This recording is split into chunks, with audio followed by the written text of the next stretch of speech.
everyone to the second session of the APDA Northwest Beyond Medication Wellness series. This one is on the topic of cognitive fitness.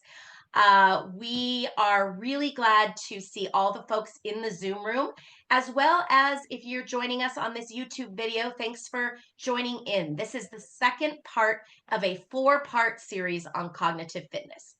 I am joined on the screen here with Dr. Karen Torres from the University of Washington Medical Center. My name is Jen Gillick. I am the program director at the Northwest chapter of American Parkinson Disease Association, who covers the 5 states of the Northwest: Alaska, Montana, Idaho, Oregon, and Washington. And then we have offices and chapters throughout the country. So Dr. Torres, thank you for being here.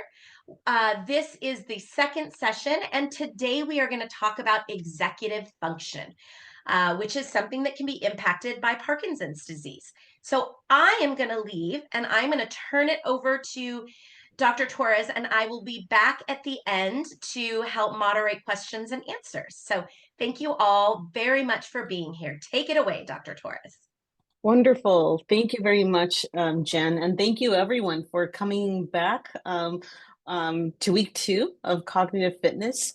Today's topic will be focusing on talking about executive function and how it affects the community with Parkinson's disease. So just an overview on the course. So last week we focused on talking about lifestyle factors that impact brain function.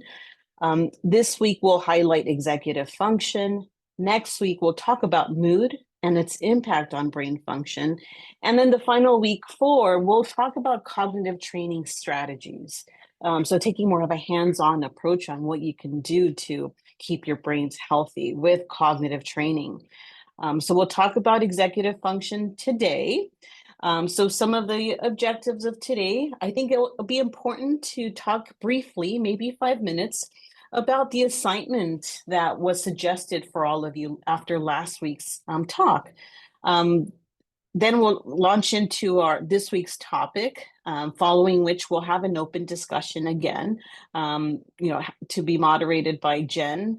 And then we'll talk about a suggested assignment for this week, and we'll meet again the following week. So to get started, last week's suggested assignment. So we talked about lifestyle factors and how they are important and pivotal and can really, really impact your brain function.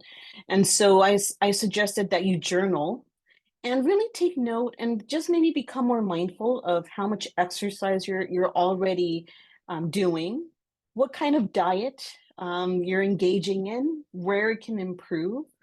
And certainly, tackling on the issue of sleep, if you're sleeping poorly, if you're sleeping well, what do you know? How do you feel? How does it make you feel? So, if anyone is willing to share their experience of maybe just thinking about these issues for the past week, I'd love to hear them. So if anyone wants to share, raise their hand or unmute themselves.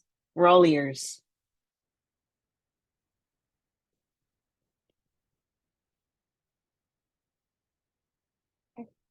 All right, Michael.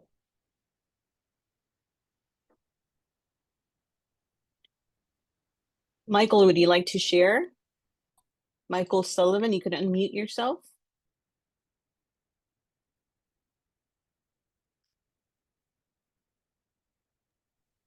Can you hear me now?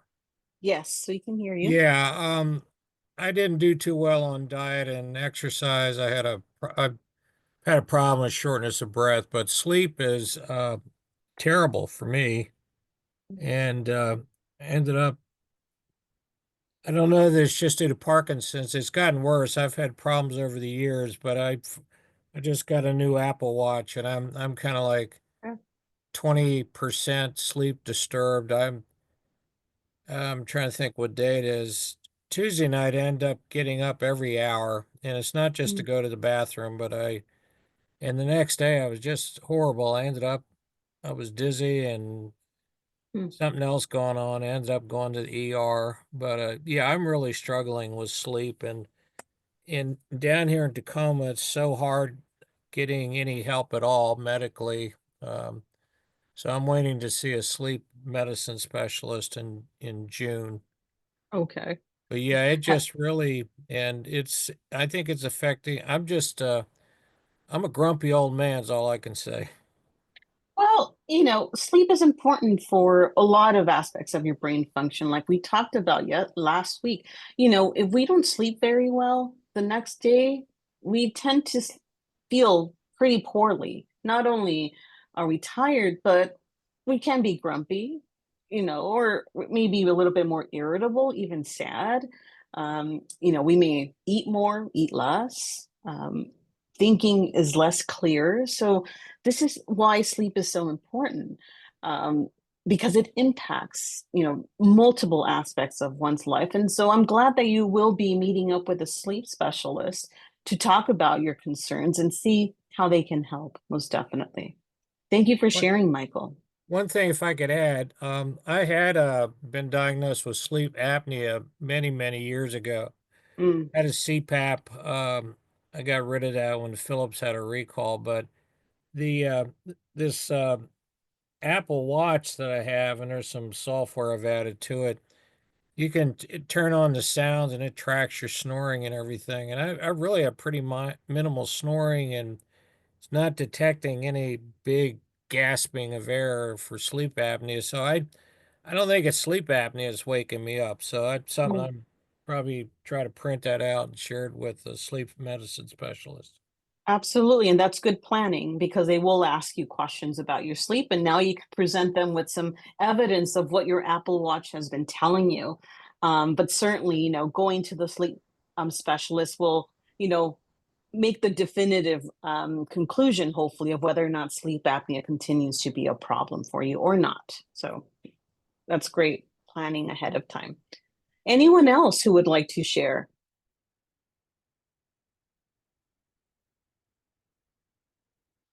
Okay.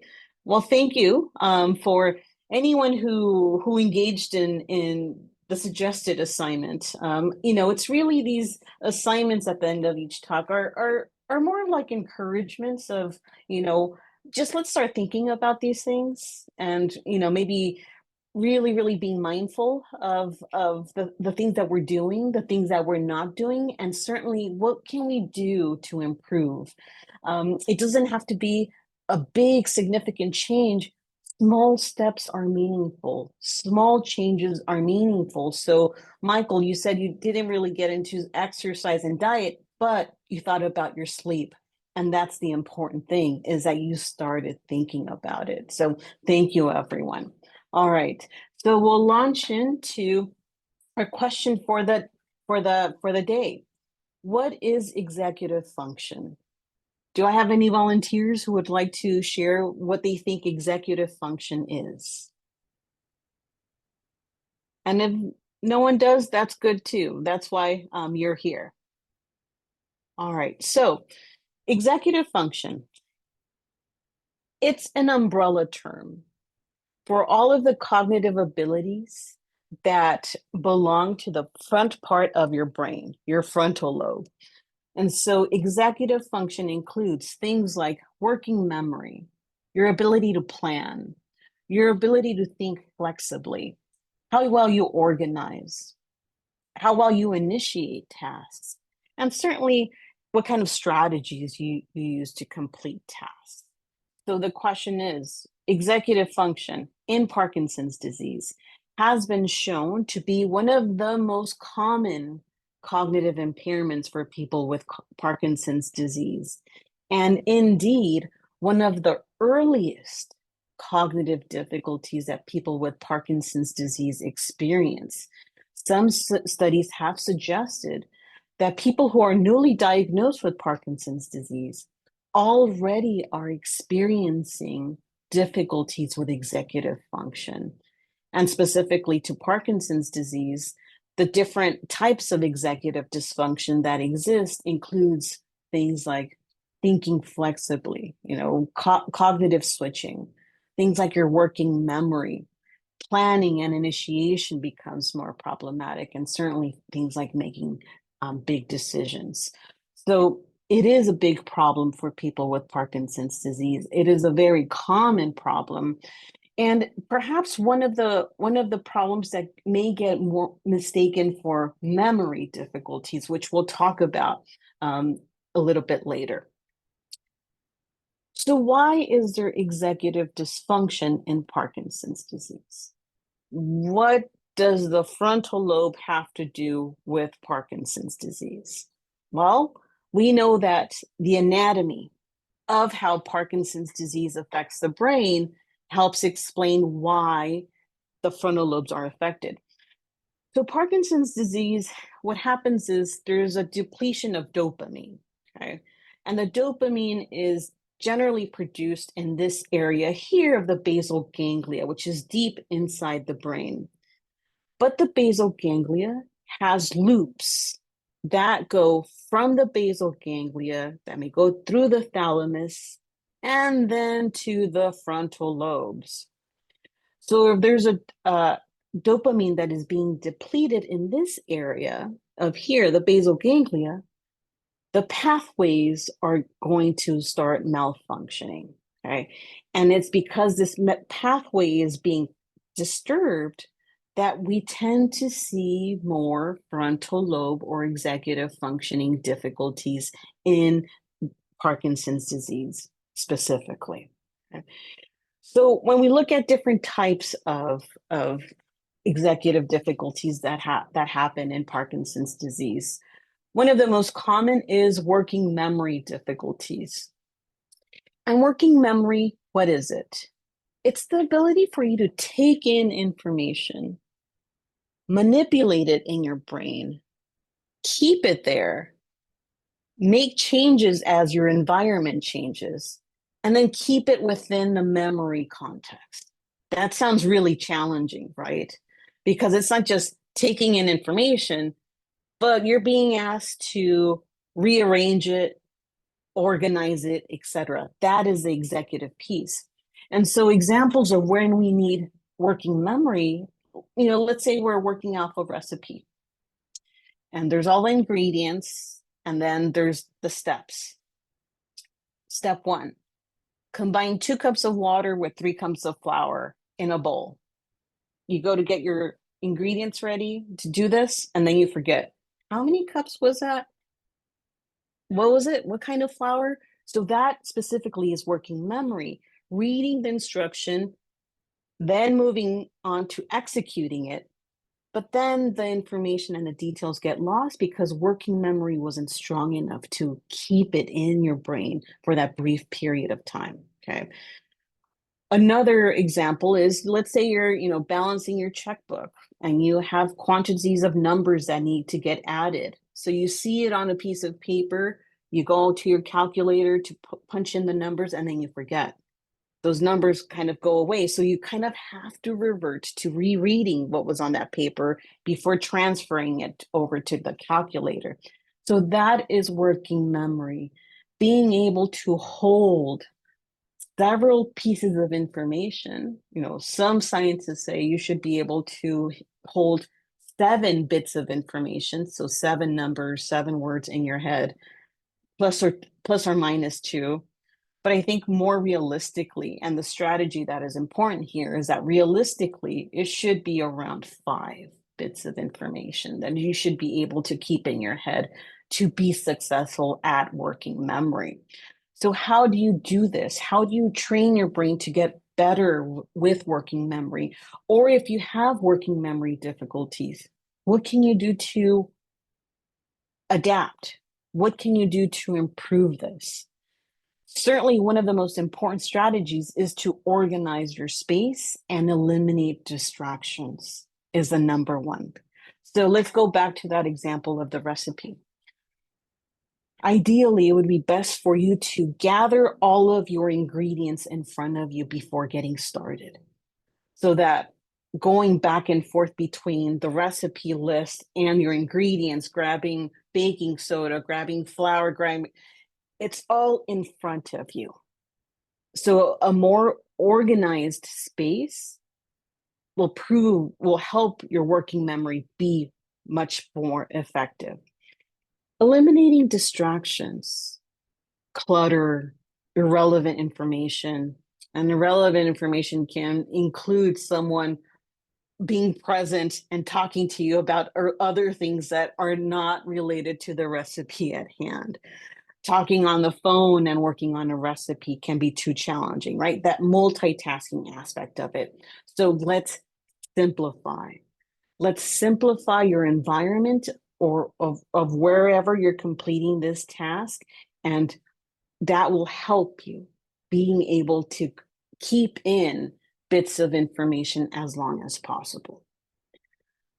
Then we have the issue of set shifting or cognitive flexibility, which is your ability to modify and change your behavior in the face of the changing goal or demands or the environment. And this ability is essential for problem solving, for being able to adapt, for being able to multitask.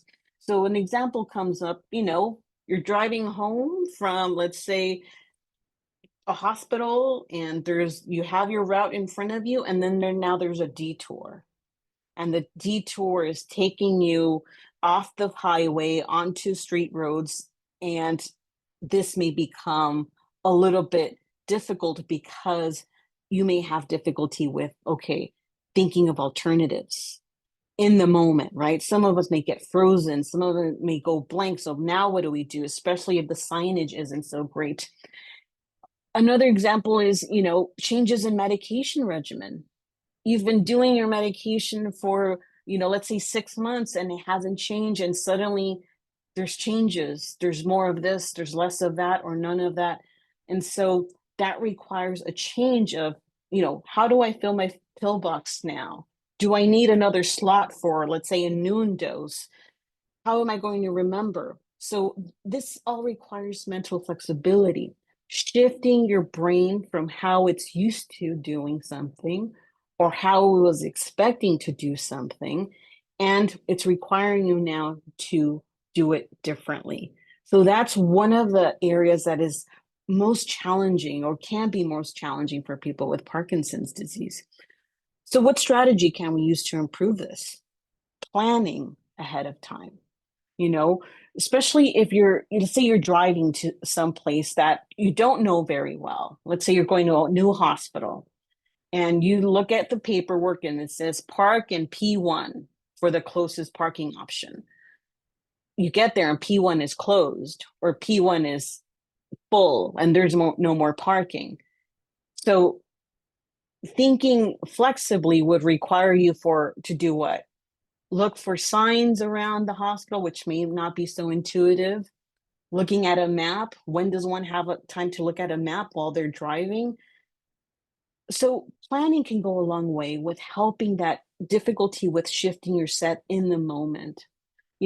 The day before, you can start thinking, okay, they tell me to park in P1, but let me take a look at this map and see what other alternatives for parking there are if P1 is full. Okay, because it can happen. So just being familiar with the general area, or taking a notes, making notes of, okay, P2 is on this street between this and this. So planning ahead of time can really, really, really help with trying to help you think more flexibly, especially in the moment. Same with, your medication regimen. Okay, let's take a look at the big picture and let's plan. How are we going to change this? Let's take notes. Let's see what works. Let's see what doesn't work. So planning can go a very long way. Some difficulties that people with Parkinson's may have is that the strategies they use to complete tasks are inefficient. They're difficult. It makes completing the task a little bit more difficult. So, when we do assessments here of cognitive abilities, executive function also includes how someone completes a task. What strategy do they use? So, for example, on some tests, people may struggle with making a lot of errors, and specifically the same type of error over and over again, even though, let's say, the evaluator is saying it's wrong, let's try something else. it may be difficult to try something else, right? Because the flexibility isn't there. So trying the same thing over and over again. Or they may make the types of errors where they're just making errors and not catching them because they just want to get through the testing, or catching their errors, which is important. A learning approach can also be influenced by inefficient strategies. So sometimes if you're at the doctor and they want to test your memory, they give you 5 words and they say, repeat these 5 words. And then 10 minutes later, they'll ask you again for those 5 words. An inefficient strategy is trying to learn the list of words in the order that you hear it. So that's serial clustering, taking in information in the order that you hear it, versus a better, more successful approach that taps into executive abilities is semantic clustering, organizing these words in your head. Okay, how do they make sense? There's some buildings there, there's some colors there, or if it's like a building and a flower, how can I relate these? So the semantic clustering tries to make a connection between the words, but you need executive function to do this, to be able to take in this information and try to learn it in a way that is meaningful. So talking a little bit more about errors, we talked a little bit about the types of errors that people with Parkinson's disease may be more prone to making. Perseverative errors is kind of trying the same thing over and over again, having difficulty modifying or switching to a different approach. But there's also losing set type of errors, in conversation or during a task, suddenly losing your train of thought and having to be kind of rerouted to the topic or task at hand. It can definitely impact, following a treatment plan, for example. So these type of errors make task execution a little bit more challenging. And it's because the executive aspect or the executive piece of your memory, of your cognitive functioning is weaker than expected. Okay. So strategies for flexibility, again, planning ahead of time, thinking of alternative solutions, writing them down, exploring each one. It's essentially what I talked about. Let's go ahead and think about alternatives ahead of time before we're being asked to think about alternatives in that moment that is already stressful and can already be challenging. Planning is also difficult, can be difficult for people with Parkinson's disease. Your ability to identify and complete all aspects or components of a goal. So let's say planning a trip for overseas, getting ready for an important medical appointment. This requires planning for it to be successful. But the idea of planning for a trip overseas on your own can sometimes feel overwhelming because where do I start? What do we need? Where are we going to go? What kind of hotels do we want to stay? All of these options become so insurmountable because it's thinking about it's a big project. So planning can be difficult, and it's easier to just say, oh, you figure it out. I'll leave it up to you. Go ahead. But one way to really, really address challenges with being overwhelmed with planning is breaking down the task to all of the different components of it. Getting a sheet of paper, writing down your goal and figuring out, okay, what are the steps I'm going to need to reach this goal? And writing each, I know it sounds painful, but writing each step down one by one will be important. Because one, by breaking down the task, you become aware of what you'll need. You'll need these materials. You'll need this type of information from the hotel, for example. But it can also help you think ahead of time of potential obstacles or things that may derail the planning. So you can think about it ahead of time. And that's really the key, is becoming more aware of potential hypothetical situations that can derail you derail the plan. But it has to be broken down to the bare bones so that it makes it much more feasible and easier to do. You know, you're checking off each thing you're accomplishing, which makes you feel great. You know, it's that reward system of, oh yes, I've completed this. Let's move on to the next thing. That helps planning be executed very, very strongly. Initiation can be a big difficulty in Parkinson's disease. You know, it's the ability or desire to start a task. You know, last week we talked about, oh yeah, exercise and diet and sleep. And there was a small assignment, and then, well, how do I get started? Where do I start? You know, if you have a home project, you know, you've always wanted to, you know, garden flowers or have a rose garden or something. You know, it's starting to get nice outdoors. So when do I start planting my tomatoes out? You know, these tasks that require a lot of initiation. So who's going to start? Well, you have to start, right? So you have to start somewhere. And again, and you'll notice that there's a theme here with all of these different types of executive abilities, that planning will be your best friend.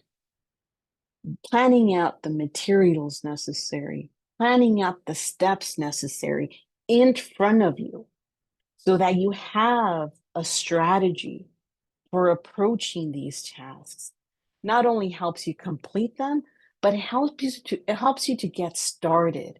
Because ideally, when you're planning out a project, you'll begin to transfer all of the steps into a calendar. And it's not about overloading your calendar with this project alone. One day you can take step one. The next day you can take step two. And you're checking off each of the steps required to do it. So that if you wake up in the morning and you have this goal in front of you of a project, but you still haven't thought about how to do it, you're not going to do it.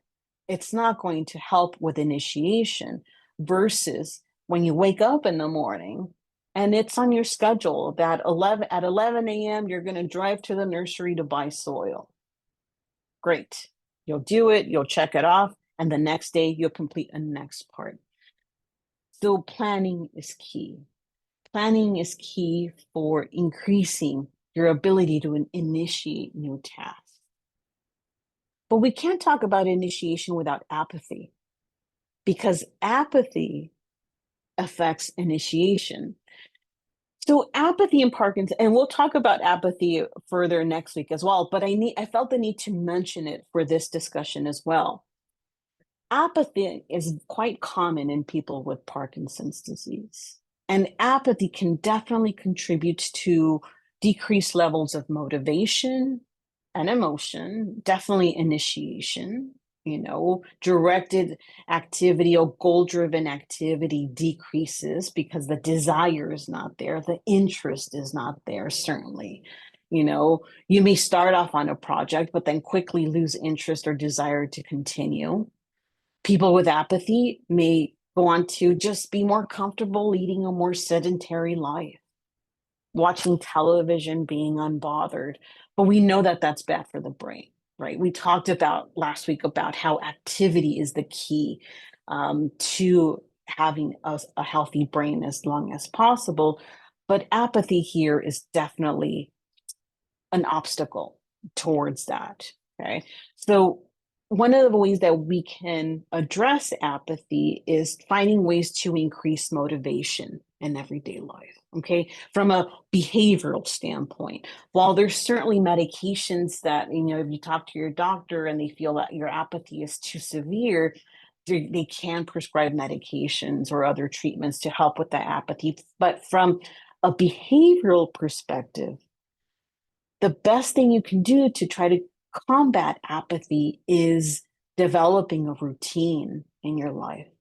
And I know routines maybe sometimes have a negative connotation because there's very little room for spontaneity or or dealing with things in the last minute. Routine and having a routine as part of your life is the key to increasing motivation. Similarly to what I discussed about initiation, you need a plan for your daily life. Waking up without having anything to do or anything on your calendar makes motivation a lot less. It decreases it significantly. So I think it's important for you to incorporate a schedule into everyday life, because a schedule holds you accountable. It tricks your brain into saying, well, I have to do this. It's on the calendar. But again, the important thing is not to overwhelm your calendar with exercise and socialization and new project. No, we want to start this gradually. So having a few things in your day that you're going to be able to complete and check off is a pretty significant motivator. So having increased structure is important. Having a routine, breaking down steps, doing all of this makes behavior much more automatic. It makes it much less burdensome or overwhelming, because it makes it like it's achievable, that you can get it done. Because motivation is a big factor when you're thinking about how it could potentially impact mood, right? It's a bidirectional relationship. People with apathy may do less in their daily life, and so they feel guilty about not doing much or relying on other people to do these things for them. But certainly, if there's very little motivation, that can lead to your mood being very poor and maybe exacerbating apathy and depression. So motivation is definitely a behavioral intervention that anyone can do. And building routines into every life is a key motivator to getting things done. Okay? So a little bit about motivation and depression. Certainly, like I mentioned earlier, if motivation is related to severe depression, severe mood symptoms, then talking to your doctor, they may recommend psychotherapy or medications that can help this. But it's something to consider if you're doing as much as you can to improve your motivation and initiation, and it's still not helping, then definitely looking for other explanations or other interventions can be helpful.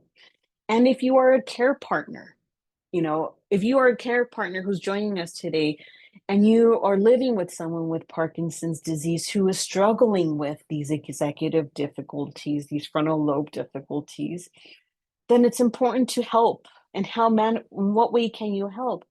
Helping making decisions better, helping bringing alternative solutions to problems that may be difficult for the individual to come up with themselves, but also limiting options. Sometimes there's too many options in life. Where do you want to eat today? That's a big question for a lot of people. Or what do you want to eat? I don't know, especially if someone's apathetic. I don't care. Do you want to eat steak or chicken? That can lead to a more attainable goal. It's like, okay, well, this is what I'm feeling. So limiting options is important. Helping the individual develop structure and a routine, at least initially, can be very, very helpful, because again, for some people, it could just seem like an insurmountable task. And helping them plan as much as possible, thinking about roadblocks in whatever you're doing, and trying to figure out how can I minimize these will lead to less frustration when these roadblocks show up and these unexpected obstacles do become present in whatever one is doing.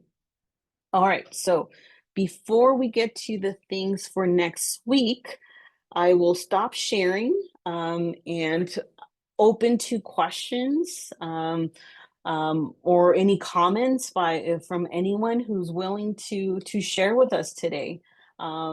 we're open. So maybe for the next couple of minutes, we can talk about anything you've tried or any questions. So, and I know Jen will help us with this. That was great. You were talking and I was listening to some things and I wrote down, you were talking about something and I was like, I'm going to ask her a question about how apathy relates. And you absolutely touched on that topic. So I crossed that off my list. We have a question from David in the chat. Could cognitive behavioral therapy be effective in reducing apathy, depression, motivation, etc., as it relates to Parkinson's? Absolutely. So it really is. So cognitive behavioral therapy can be very, very important and effective because it's very goal based, right? So there's an issue that you want to talk to about or resolve. So what if the issue is, I'm just disinterested in life. I can't figure out what I want to do. I don't know what to, how to fulfill my life or, find meaning. And so that can be the topic for you in cognitive behavioral therapy. And with the therapist, you'll develop a plan because cognitive behavioral therapy is meant to be time restricted, not just go on forever and ever and ever, but it could be 10 sessions focused on the specific problem, figuring out, okay, strategies, some of the strategies that we've talked about today, but you get homework after each session. So you think about strategies, you go home, you practice them, and the next week you talk about what went well, what didn't go well, and you move forward in your goal. So I think cognitive behavioral therapy can be excellent, not only with executive function, but anxiety. If you have a specific anxiety about a specific situation coming up, addressing that, learning strategies, and moving forward. So it'd be a great resource. I don't know if you remember, but when we have an 8-week program at APDA called Press On. It's brand new. It's for people who have been living with Parkinson's a little longer, like five years and more. And you were with us one of the sessions, Karen, Yeah. and there was a woman in there, she's in her 80s, and she had just started cognitive behavioral therapy because she was struggling with sort of a little bit of apathy, but really just keeping her attitude more positive and not losing Yeah. hope and all of these things. And she was like, I went into this and I'm like, I'm an 80-year-old woman who you're not going to teach me new tricks. Like, this isn't going to work for me. And one of her assignments, and she just raved about cognitive behavioral therapy. And one of her assignments was every night she would sit down and she would write one good thing that happened to her during the day. And she wouldn't just write it down and just let it be there. She would email it. She had chosen a friend. She would email it to that one close friend who also would email that back. And she said, lo and behold, it really helped after a while. I just started looking more on the bright side. And she's like, I never thought something so simple would be so helpful. And it was just really a direct piece of like, this is your homework. This is what you're going to do. And it made a difference for her. And it goes along the same lines of, the theme that we've talked about is like just being mindful. Let's take a moment and think about, how things affect us and what we can do, what's within our power to change it. So that's a great memory. I remember that well, Jen. Yeah, delightful. Jim, you've raised your hand. You want to unmute yourself and ask your question? I'm unmuted. So this great presentation, Dr. Torres. Really appreciate it because I could relate and see all of those patterns and situations applying in my situation. What's interesting is next week I'm going to be going in for, I'm just going to call this a cognitive psych eval at Overlake Clinic to sort of get a baseline on like how am I doing at this point in my life. And I don't know if you have any comments about that, but it seemed like your presentation was very appropriate to the kind of thing they might evaluate in a cognitive eval. So Jim, I perform those evaluations here at Harborview. Maybe I'm seeing you, but you're at Harborview No. and I'm going to go to Overlake. So I'm not going to give you the 411 on how to do this test, but Okay. you're exactly right. These are the areas of cognitive abilities that will be evaluated. So, if I could recommend a baseline evaluation for everyone, I would, but it's not possible, right? But having this baseline will give you kind of like a chart of where are you strong, where you may be weak, and specific recommendations on how to improve on anything that is weak. So it's a wonderful thing that you're doing in getting this evaluation, because you'll get more information about how you're doing and what you can do to improve in any areas of weakness that you have. Yeah, I agree 100%. That's why I'm doing it, to get a scale, where I'm at, and then, maybe in a few years, where how have I progressed or declined, or whatever. Because I haven't had Parkinson's long enough, only about a year and a half, so I can still remember when I didn't experience any of the issues or situations that you talked about in terms of cognitive function. And so that's part of Yeah. my, I don't know, the disparity that I feel. I still remember like how I used to be and how I am Mm, now, and I can tell that there's a difference, but I can't quantify it yeah, exactly. It's very yeah. frustrating.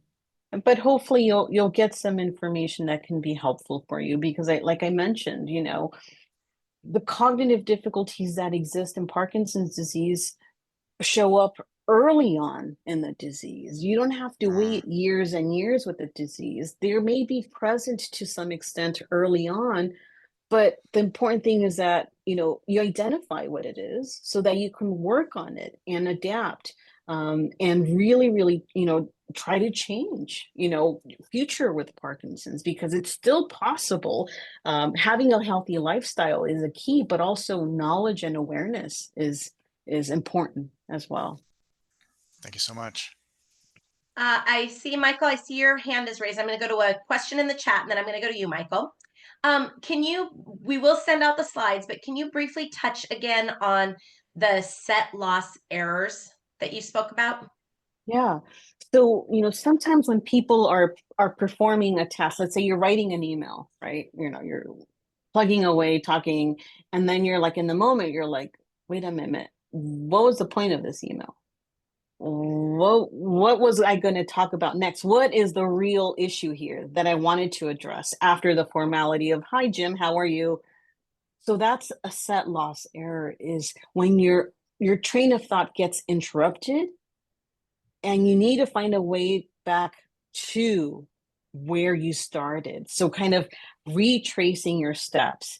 So that can happen a lot more with people with Parkinson's, is, losing that set of the task that you're doing. So this is why interruptions are not your friend when you're struggling with being easily moved away from the task at hand. So minimizing interruptions can help decreasing the likelihood of losing your set during that task that you're focused on. Because if the TV is on the background and you hear something, you'll catch, they'll say something about like the Eiffel Tower, and then you're like, what? And then you're coming back to your email, your set is lost. So minimizing as much as you can, the key. Thank you. Michael, your question. I'm kind of like Jim. I've been diagnosed in the last 11 months ago. My wife passed away 8 months ago, or Mm, 9 months ago. I'm coming to terms with that, but I really feel adrift. I'm stuck between two healthcare networks. mm, Not because I have Medicare and Federal Blue Cross. I have very good insurance, but just I was diagnosed with a neurologist who didn't really, when I finally asked for some suggestions and where to go and get more information, he said, well, I really don't know. I don't treat Parkinson's patients very often. And so fortunately, I found you folks, and I've mm, learned a lot. I'm not on dopamine right now. I'm finally got plugged into a movement disorder specialist. I won't see him till September. That's with Multicare. The Franciscans, because I now have a referral to another network, they their policy is they won't, if they won't see if you're being seen by another neurologist. So I guess the question I have, I finally got plugged into a counselor at Multicare because I'm beside myself. But I'm wondering about you didn't mention anything. Does dopamine, if you go on that, does it help the cognitive functions?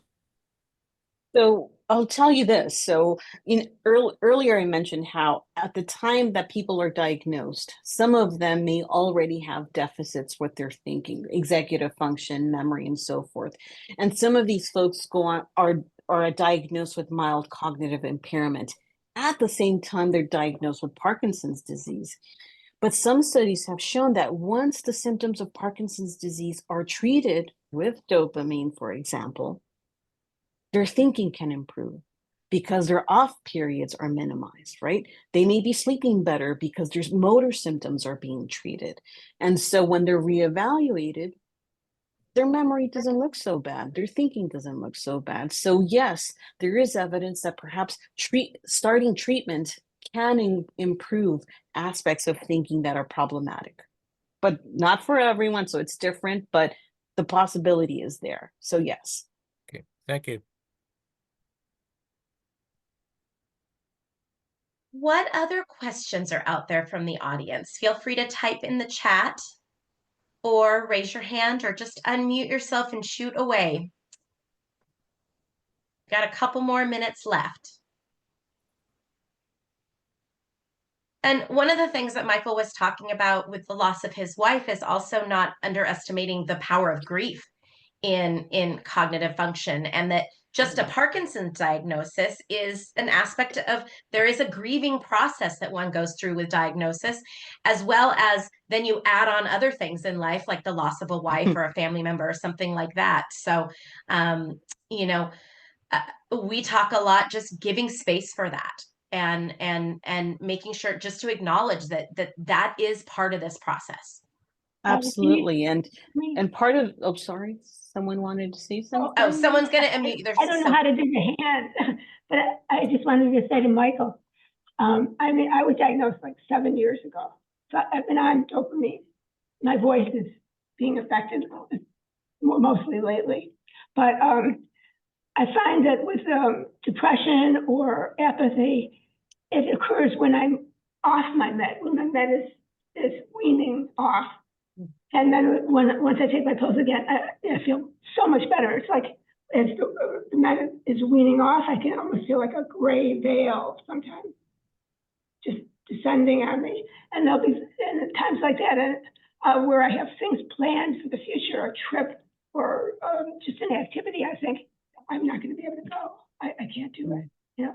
And then once I get on my meds again, so that might really help him to start on the dopamine and the levodopa. Yeah, hopefully. Thank you. Thank you for sharing your experience. It's very helpful. Thank you. Any comments on that, Karen?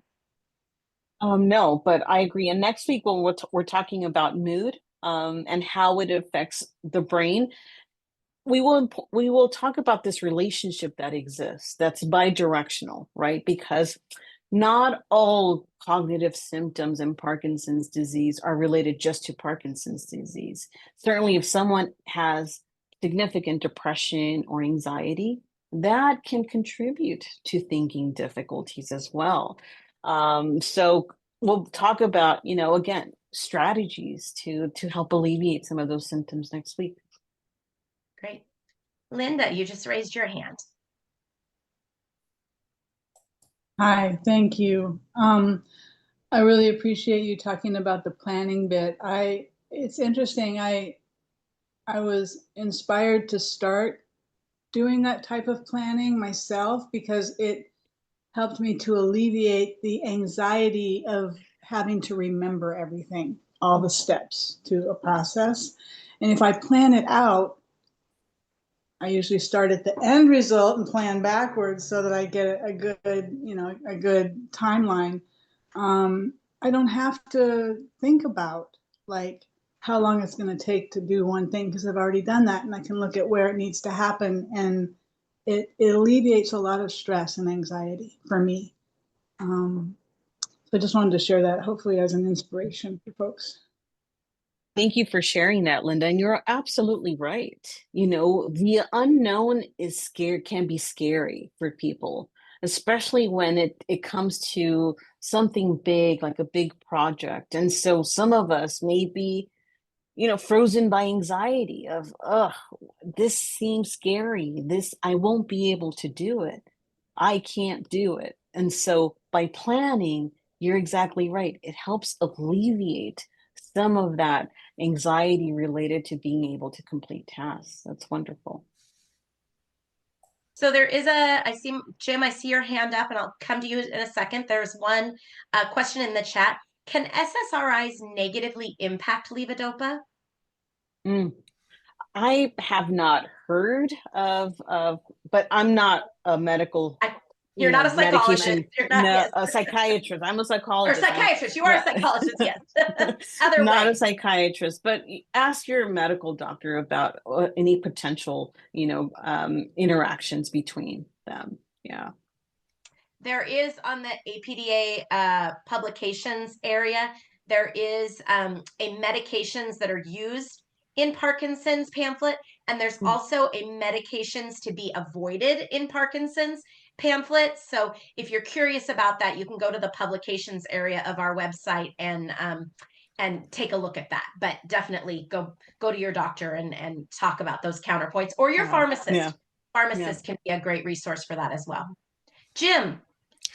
Hopefully I'm okay with 2 questions today. So a long time ago, when I was more into fitness and doing bodybuilding, I took a over-the-counter called creatine. And recently I've seen some very interesting research about creatine and memory function and reasoning ability. Have you heard anything about that, especially for Parkinson's? No, I have not heard of that. Jen, have you heard of that? I haven't. No, not that specifically. Okay, thought I'd try. Yeah. I can't find the hand raising button. Can I speak? Yes, go right ahead. It's okay. Just I can't figure out where you get the little hand to stick to raise. I think it's under reaction. All the buttons. I have found that I used to be a really multitask kind of person because I was a teacher and you had to be aware of the guy in front of you and the kid in the back of the room and what's coming up next. And I did that all the time. And now I can't do multitasking. I've been diagnosed about 5 years now. And sometimes my brain is so scattered that getting it to focus it's just, I can't seem to accomplish anything. And what I found that helps is if I lock myself in one room at a time, because I do only the chores that I can do in this room. I don't do anything that's going to take me to another room because that's going to distract me and I'll go down another path and forget what I was doing.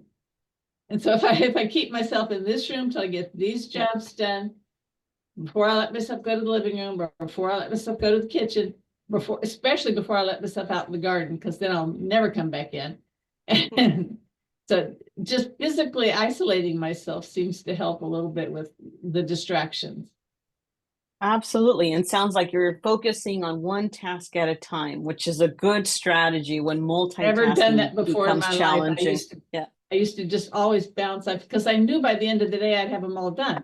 Because I know I always bounce back to wherever I started, but I don't bounce back anymore. But it sounds like you found a way to adapt, and that's the important thing, which is great. Thank you. New strategies. Yes. Yep. All right. So let me go back to the presentation so that we talk about, let's see. Okay. And Karen, I wanted to just say thank you for including a slide about what your loved ones can help with this, because that's also very practical. I also suffer from what do you want for dinner? And my husband always says pizza or sushi, but giving a choice is so much easier. So I love that you addressed that. Thank you. Absolutely. Sure thing. Okay. So for next week, let's set a plan. Think of a project, think of a goal you want to accomplish in the next month. It could be little, it could be big, just pick one thing. And practice. How am I going to plan this out? Write down the steps necessary to complete the task. Come up with potential obstacles that may come up in your planning. And set this in a calendar. Small steps across the next few weeks.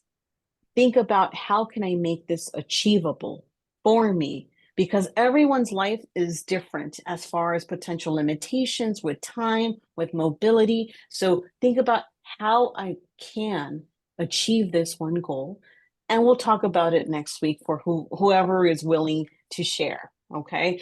And just a reminder for next week, we'll talk about mood, common mood symptoms in Parkinson's disease, how mood can present as an obstacle towards brain health in Parkinson's disease, and definitely strategies for improving mood symptoms.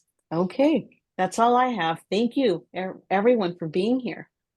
Thank you, Dr. Torres, very much for a great program. Everybody is going to get a post-event email on Monday. I will send that out. But remember, you've got some work, which I will remind you of on Monday, that if you choose to think of a task and come up with some strategies, please do, and we'll report back next week. Thank you. I'm going to stop the recording, so thank you for joining us. Thank you, everyone. Have a good